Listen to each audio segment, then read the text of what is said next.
Good morning, my dear students. I am Ms. Rania Hashmat, your social studies teacher. Miss you all. Today we are going to start our new lessons in the fourth quarter. Chapter 4, Egypt. The first section is the Nile.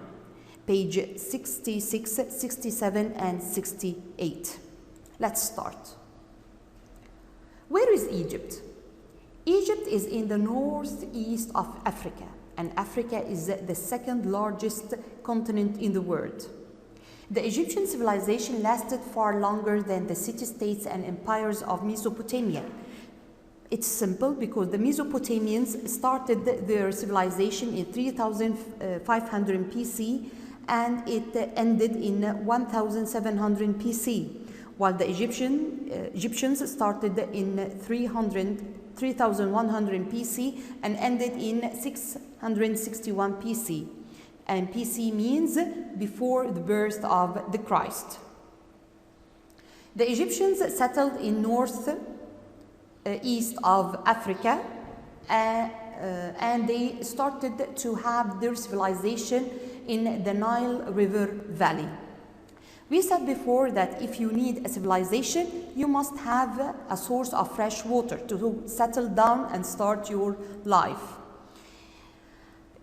As in Mesopotamia, there were two important rivers.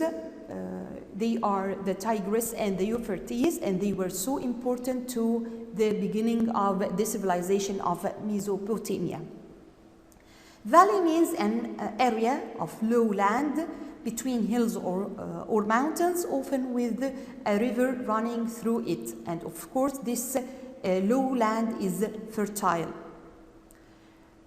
The Nile River flows north 4,145 miles or 6,671 kilometers from the mountains of Central Africa to the Mediterranean Sea. The River Nile, where does the River Nile get its water? The Nile River is formed from the White River, which originates at Lake Victoria, and the Blue Nile which originates at Lake Tana in Ethiopia. This is the Nile River, and this is the White River. They meet together in Sudan, and exactly in the capital of Sudan, Khartoum, then go on their long journey north towards Egypt and flows into the Mediterranean Sea. In other words, it gets rid of its excess water inside the Mediterranean Sea. And another word for flows is drains. So it runs in Egypt about 600 miles and about 960 kilometers in Egypt. Before the Nile enters the excess water in the Mediterranean Sea, it branches to form a fan-shaped area of fertile land called delta. Fan-shaped, this is the triangular shape, okay? A triangular shape, okay? It's divided into two important branches, Damietta branch on the east and Rosetta branch on the west side. Delta is called Lower Egypt. Delta is called Lower Egypt because the south of Egypt is higher than the north of Egypt.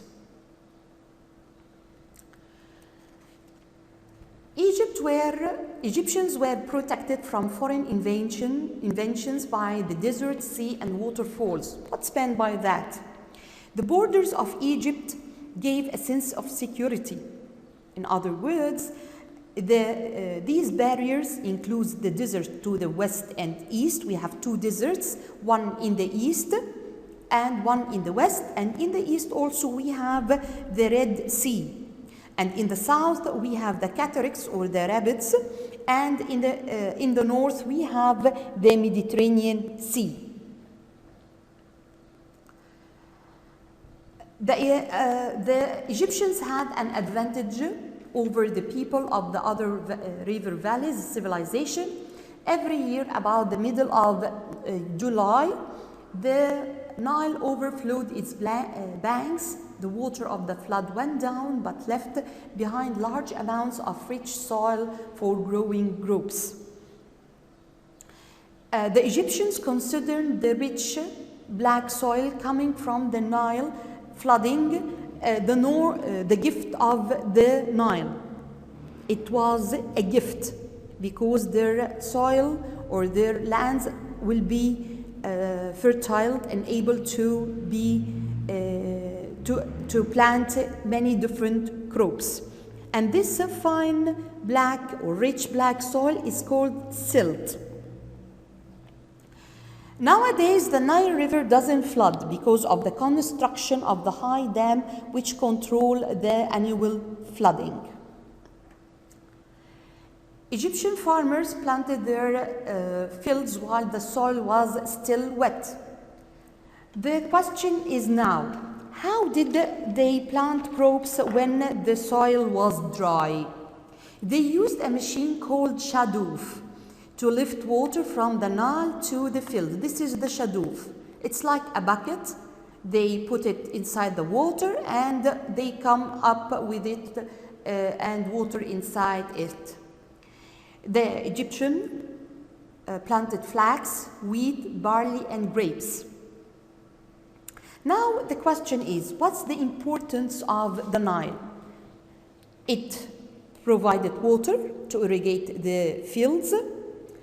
Number 2, it was a source of food. People catch fish by spears. Number 3, it was used for transportation. It was the quickest and easiest way to travel from one place to another, so it was suitable for trading. Number 4, it provided reeds, which is called, were called papyrus, which grew alongside the Nile. The Egyptians made paper and boats using the reeds. The reeds means they are tall plants that in large groups in shallow water that are always wet and soft. That's for today. Thank you.